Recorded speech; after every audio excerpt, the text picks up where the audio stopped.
ஓம் சாய்ராம். சாய் மகிமா டிவி நேயர்களுக்கு வணக்கம். குருவுக்கும் கடவுளுக்கும் உள்ள வித்தியாசம் என்ன? அதாவது மாதா, பிதா, குரு, தெய்வம் அப்படின்னு சொல்றோம். நம்முடைய வாழ்க்கையில முதல்ல வரவங்க அம்மா. அவங்க நம்முடைய தந்தைய காமிக்கிறாங்க.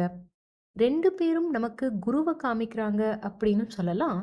இல்லனா நம்முடைய புண்ணிய காரியங்களுடைய பலனால குரு நம்மள தேர்ந்தெடுக்கிறார்ன்னு சொல்லலாம். அந்த குரு நமக்கு கடவுள உணர்த்துறாரு. நமக்கு ஆன்மீக உபதேசங்கள் எல்லாம் வழங்கி, நம்முடைய அறியாமைய நீக்கி, ஞானத்தை அருளி, மந்திர உபதேசங்களை கொடுத்து, கடவுள காமிக்கிறவர் குரு. கடவுள் அப்படின்றவரு எல்லாவற்றையும் படைத்தும், காத்தும், நடத்தும் பரமாத்மா. அவர் எல்லா இடங்கள்லயும் இருக்கிறவரு. பல நேரங்கள்ல அவர் நமக்கு அரூபமா கண்களுக்கு தெரியாம இருப்பாரு. கடவுள் பரம்பொருள் அப்படின்னா, குரு அந்த பரம்பொருள நமக்கு அறிமுகப்படுத்தும் வழிகாட்டியா இருக்காரு. கடவுள் எல்லா உயிர்களிலும் இருக்காரு. மனிதர் மட்டும் கிடையாது. பசு, நாய், எறும்பு, ஏழை, பணக்காரர் அப்படின்னுட்டு எல்லோரிலும் அதே தெய்வீக சக்தி இருக்கு. கடவுள் நம் உள்ளத்திலேயே இருக்காரு.